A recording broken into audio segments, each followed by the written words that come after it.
députés. La parole est à Madame Nicole Dubré-Chirat pour La République En Marche.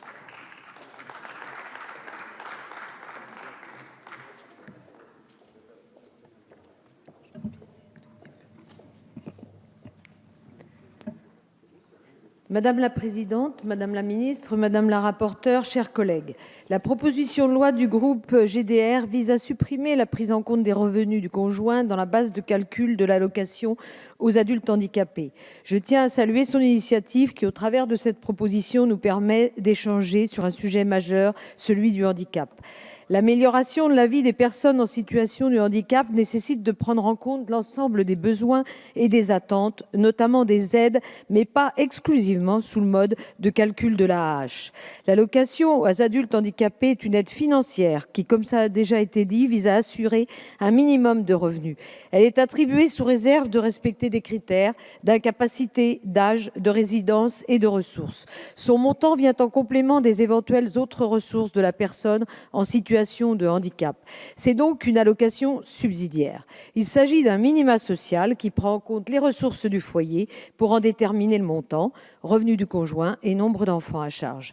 Dans ce cadre, un abattement spécifique de 20% sur les revenus d'activité du conjoint rentre dans le calcul de l'AAH.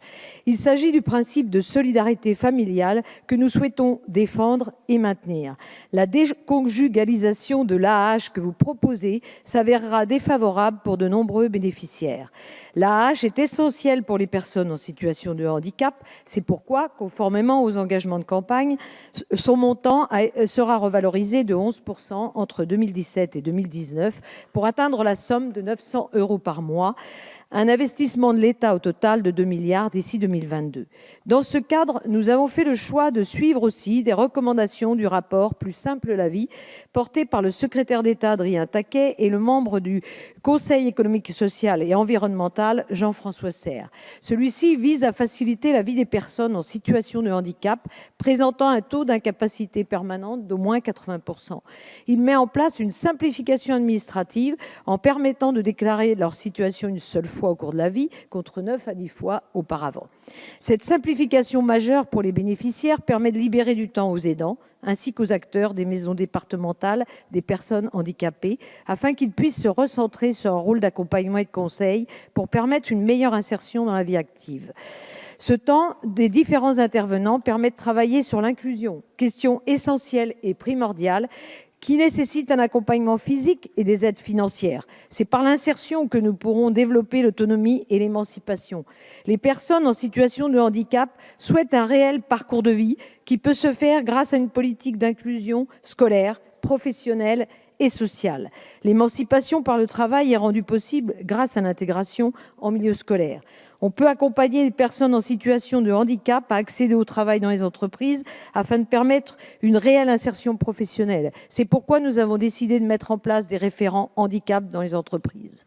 Lorsque le handicap est plus lourd et ne permet pas l'accès à un travail adapté en entreprise, on peut orienter la personne vers un emploi en entreprise adaptée ou en établissement et service d'aide par le travail.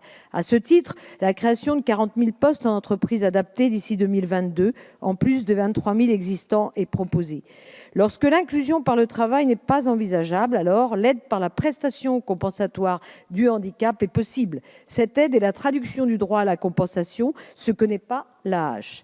Elle vise à financer les besoins des personnes en situation de handicap au regard de leur projet de vie, à savoir l'aide humaine, technique et les aménagements de logement.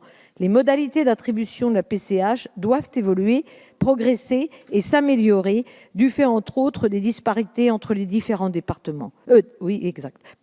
Parallèlement, le gouvernement a installé la Conférence nationale du handicap afin de mieux prendre en compte les besoins des personnes.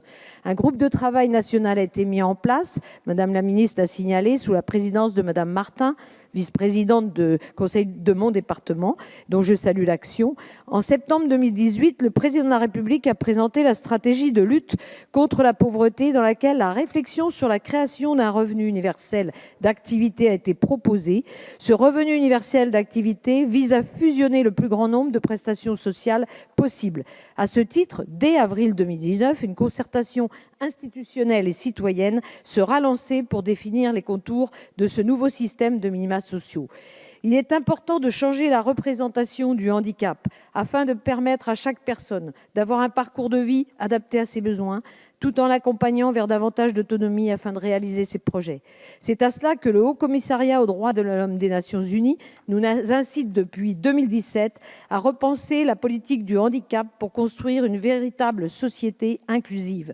Notamment, Catalina Devandas, rapporteure spéciale aux droits des personnes handicapées, a déclaré: pour atteindre l'égalité de la citoyenneté des personnes handicapées, la France doit mettre fin à la ségrégation et s'orienter vers des services et un soutien inclusif dans la communauté. Aujourd'hui, nos orientations sont de passer d'un système protecteur, voire quelquefois trop protecteur, à un système inclusif permettant à toute personne handicapée d'être respectée, de faire valoir sa dignité, de s'émanciper pour gagner en autonomie sociale, professionnelle, financière, autant qu'il est possible, seule ou accompagnée d'aidants bienveillants.